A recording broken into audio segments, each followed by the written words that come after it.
Daraha Itoobiya fagaaraha ka hadlay oo qoomiyadda Oromadana ka soo jeedo markii hore inta badan sida Soomaalida oo kale iyaga laftooda dad la dulmi jiray laakiin imika miiska ugu sareeya dalka iyagu haysta waxa uu geliyo dadku ay leeyihiin arinta adwa ra'iisul wasaare muuna si qeexan uga hadal marka wuxuu ka dhigay to aan la isku raacsanayn hadalkiisa waxa kamid ah inta badan la soo qaadanayo hadii dalkeena taariikh la isku raacsan yahay ay jirto waxyaabo badan ma khaldameen oo la leeyahay marka Oromadu guushan adwada Itoobiya inta badan ku naalooto maadaama la dulmi jiray ma aqoonsana marka iyadoo adwa la aqoonsanay sidee baa looga hadlayaa Karamardho la garanay in ay tahay meel Soomaaliyeed dagaaladii iyo halyeeyada Soomaaliyeedna ku aasayiin sidee baa u noqonaysaa suurtagal noqonaysaa arintaasi marka waxay noqotay in dadka Soomaalida la yasayo Itoobiyada kale iyo qoomiyadaha kale waxaan qabanina ay Soomaalida u qabato marka inta wixii ka dambeeyay wariyaasha Soomaalida iyo activistiyaasha iyo shacabku si guud baraha bulshada haday noqoto fagaarayaasha kale wax la soo gudbi haday noqotaba intaba aad bay dareenkooda ugu cabirayaan waxayna dadkaas sheegayeen in marnaba qaadanin cad qoorsi Karamardhana ay noqoneen dadku hadii ay yiraahdaan cad qoorsi qaadan mayno ama ay kacaan طبعا أودي قاعدة كم هيا أودي وحاجة عندك كويسة حكومة ده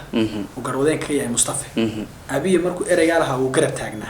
الساقو مقا كل انتي وعنه وناكسن داود يال كون السود هذا برنامج كحبورها وحمانة دارين هاي وندول استاجينا حسيت كتاجن بورت تاريخي جاه مقالة تشجع نواحي كذا كنت على كرامردha وحسب حيث حوجة شيء إن رئيس الوزراء إثيوبيا iyo madaxweynaha dawladda deegaanka Soomaalida oo shir ku lahaa magaalada Addis Ababa ay wadaageen xog ah in taala laga dhiso buurta Karamardha taladaas macnaheedu wuxuu ahaa in lagu xuso loona dhiso askartii dagaalkii 77 kaga dhimatay Ethiopia isla buurtaasi Soomaalidu meel adag ay ka taagantahay xaaladaas iyo wuxuu ka yiri madaxweynaha dawladda deegaanka Soomaalida mudane Mustafa Maxamed Cumar waxa inooga xog waramaya wariye Muxiidiin Xarago Muxiidiin soo dhaw عبد الرحمن ودواي داود ياشين نوان سلام يا أرنتاس آد ببرع برشة وغيستا سيابا كلا دوان ولغة فالعلم إن بوق بينا حيلا الدنقي أو آد حساسي هو صوماليدو الإسلام مركاب وغا كعبو إن برع برشة صوماليدو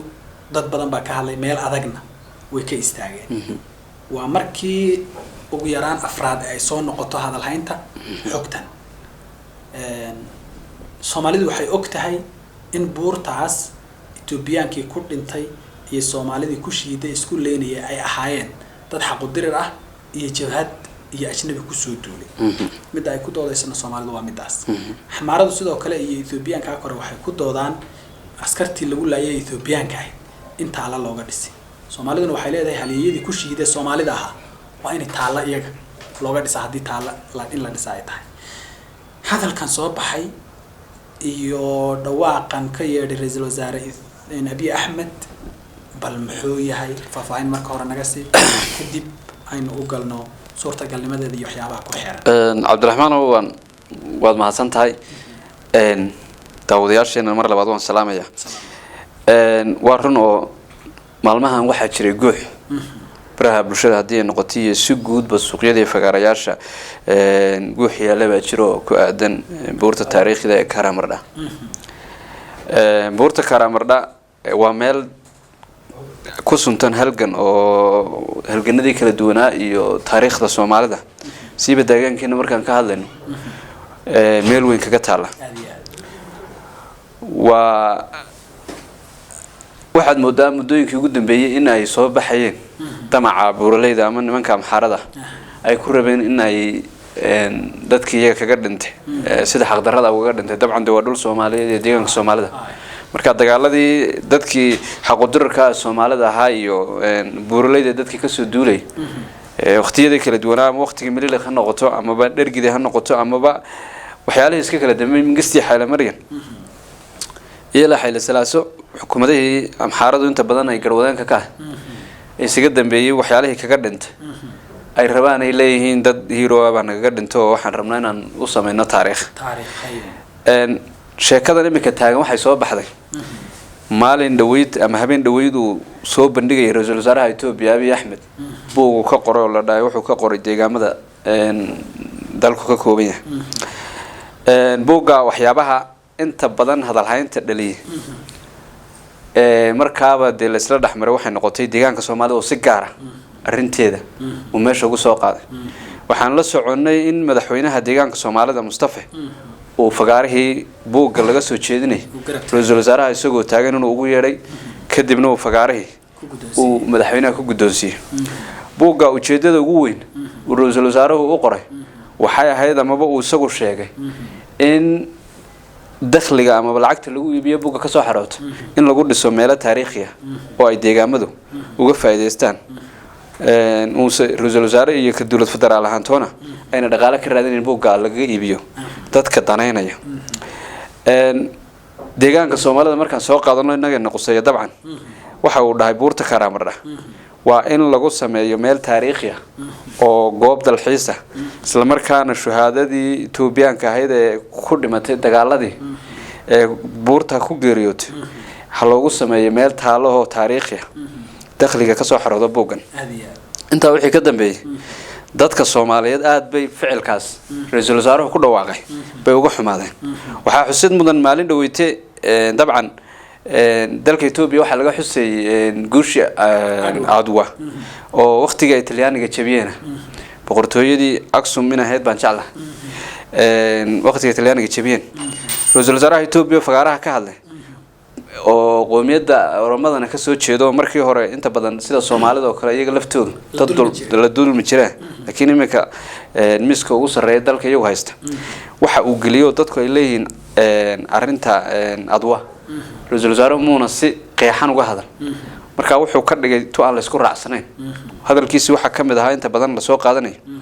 hadii dalkeena taariikh la isku raacsan yahay ay jirto waxyaabo badan ma khaldameen oo la leeyahay marka Oromadu guushan Adwada Itoobiya inta badan ku naalooto maba maadaama la dulmi jiray maba aqoonsana marka iyadoo Adwa la aqoonsanay sidee baa looga hadlayaa Karamardho la garanay in ay tahay meel Soomaaliyeed dagaaladii iyo halyeeyada Soomaaliyeedna ku aasayiin sidee bay u noqonaysaa suurtagal u noqonaysaa arintaasi marka waxay noqotay in dadka Soomaalida la yasayo Itoobiyada kale iyo qoomiyadaha kale waxaan qabanina ay Soomaalida u qabato marka inta wixii ka dambeeyay wariyaasha Soomaalida iyo activistiyaasha iyo shacabku si guud baraha bulshada haday noqoto fagaarayaasha kale wax la isugu gudbiyo haday noqotaba intaba aad bay dareenkooda ugu cabirayaan waxayna dadkaas sheegayeen inay marnaba qaadanin cad qoorsi ah Karamardhana ay noqonay dadku hadii ay yiraahdaan cad qoorsi ah qaadan mayno ama ay kacaan dabcan awoodii gacanta kuma hayaan awoodda waxa gacanta ku haysa xukuumadda oo garwadeen ka yahay Mustafa abiy markuu ereygaalaha uu garab taagnaa isagu ma qaatay mise ma qaadan horta dib aynu galeena madaxweynaha hadalkiisa iyo dabcan saaka laftiisa qoraal baa koonkiisa ku soo baahiyo inuu galeena laakiin waxaynu ogsoonahay dalku inuu federalism yahay markuu wadanku federaal yahayna de federaalka kale iyo kilalada kala mid ka tahay federaalka iyo qoomiyadaha kale federaalka la wadaagto waxaan qaban inuu adiga ku qabto ma walow Soomaalida uu qabto waxyaabo badan oo ka jira Itoobiyada kale inagu ina qabto inta badan loo sababayay in inagu si guumeysano Itoobiya marka laga yimaado waxyaabaha ka imanaya haddana waxay taasi cadeynaysaa in wadanku mar walba la tixgelinayo rabitaanka qoomiyadaha macnaha maadaama dalku federaal yahay qoomiyad kasta sida la dhahay iyada ismaamulkeeda iyo waxyeeda si gooni u madax banaan oo ismaamul ah in lagu tixgelinayo afkaaraheeda laakiin marka lagu day hadii aad adigu qaadato laga deyn maayo marka madaxweynaha dabcan waa uu soo hadlay orda guuxa ilaa shalay ilaa daraad aad buu u jiray madaxweynahana dawaanina ognaho waa activist siyaasaddiisa waxa ka soo bilaabatay Facebook maadaama Facebook ka baa maanta dad soo qorto isagu ka warhaya inta badanna waxyaabaha social media lagu gudbiyo waa uu ka soo falceliyaa marka intii ka dambeysay guuxa waxaad moodaysaa inuu dhageysanayo si dhawliba noo la socdo qoraal busaaka shudhii horeba akoonkiisa iyo soo dhigay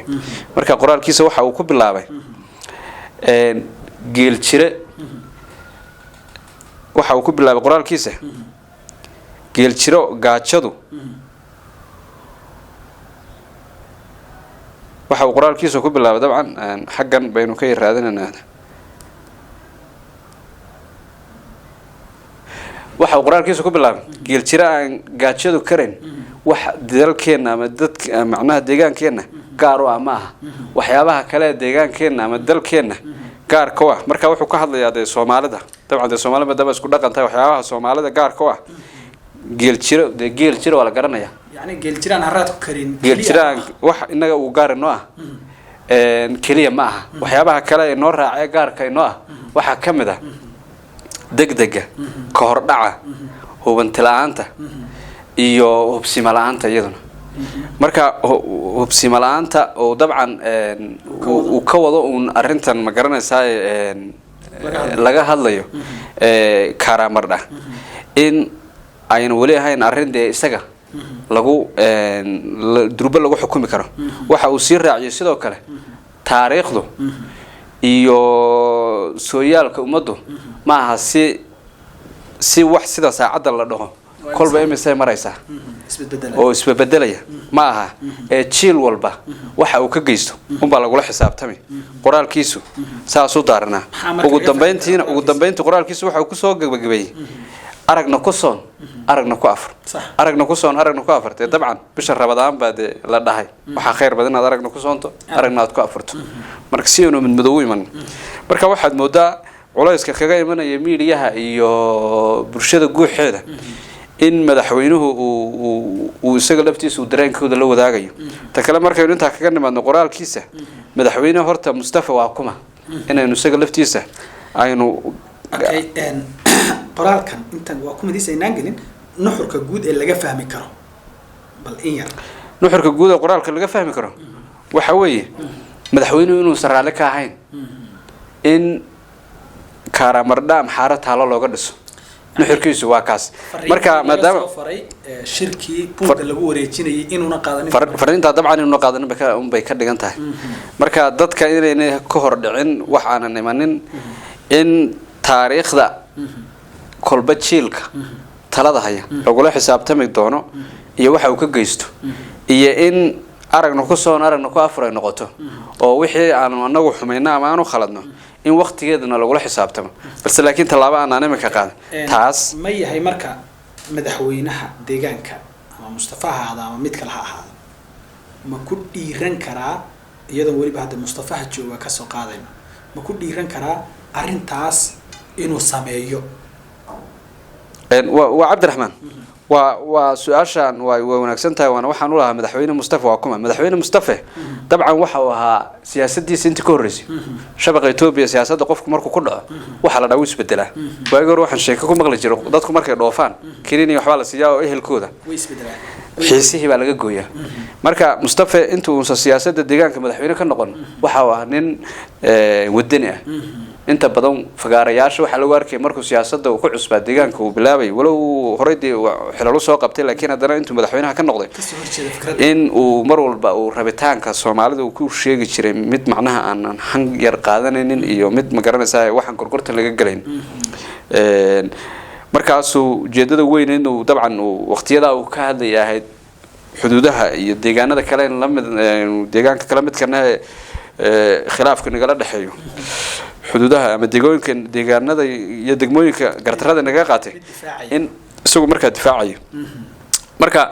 madaxweynuhu maadaama markii soo horaan nin wadani ah siyaasaddu laakiin wuxuu u dhan u yar badisay oo maadaama amar ka sareeya uu jiro oo wadanka federaal uu yahay isaguna maamul uu noqonayo ra'iisul wasaaraha iyo dawladda federaalku ay ka sareyso haddana nin wadani ah maadaama madaxweyne Mustafa nin wadani ah oo activist ah oo deegaankeena tacadiyada ka dhici jiray iyo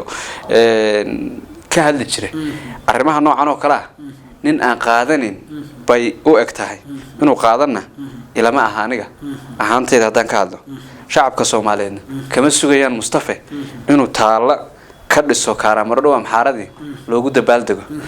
laakiin waxa laga sugayaa dhagta loo taagay waxa weyn madaxweynaha Mustafa ma amarka ra'iisul wasaaraha ayuu si toos ah u diidi doonaa miyuu diidi doonaa mise shacabkiisa ayuu qaaymi doonaa oo dhabarka ka jabin doonaa marka Mustafa cod fiito aba laga sugayaa hadii lacalle ay dhacdo inuu dhiso maxaa dhici kara shacabku maxay sameyn karaan maxaa u furan horta sawiran kartaa marka iyada horta ani ilama baha inay dhacayso oo deegaankeena boqolaal sano iyo kumana boqolaal sano iyo intaasoo qarni baa halgan lagu soo jiray welina ku istaaga ma dadkuna haddii ay jabhadihii iyo systemyadii qorigu isbedeleen afkaarta iyo hanka iyo rabitaanka ma weli mid duugoobo laasay ma shacabka Soomaaliyeed siyaasiga hadduu hankiisa hooseeyo dadka shacabka dabcan iyagu rabitaankoodu ma aha kuwo la xabaali karo waxaadna moodaa iyadoon tallaabo la qaadan imikaba sida looga dhidhiyay looga falceliyay in culayska durba ay madaxdiiba soo hadlayo leeyihiin wardaanaga wali waxaan naga iman culayska faraha badan ee hadalka naga daaya marka taasi inay dhacayso oo malayn maayo laakiin haddii ay dhacdo waa mid cawaaqib xumo laga dhalan karo oo shacabka Soomaaliyeed iyo halgamayaashii ciidooda u soo horeeyay taariikhda ku sunta iyagana lagu qaaymayo waxa weey noqonaysa mid waxyaabihii u dhinteen iyo sooyaalka ummadda waxaan ognahay ummad kasta sooyaal bay leedahay iyo taariikh marka Soomaalida u dhalatay halkan hadii la duusiyo maxaar goojanka iyo mid la dhataala looga dhisay waa mid nasiib darro laakiin arintaas haday dhacdaba cawaaqib xumo inay ka dhalan doonto baan anu aaminsanahay inuu sinaba ku suuroobin aad iyo aad badan mahadsan tahay kaasina wuxuu ahaa Muxiidiin Xarago halkaas ayaa ku safmeerina barnaamijka aanu ku eegaynay taalada la hadalhayo in laga dhisayo buurta Karamarna inta barnaamijka kan xiga ku kulmi doonana waxaan idinkaga tagaynaa sidaas iyo nabadgelyo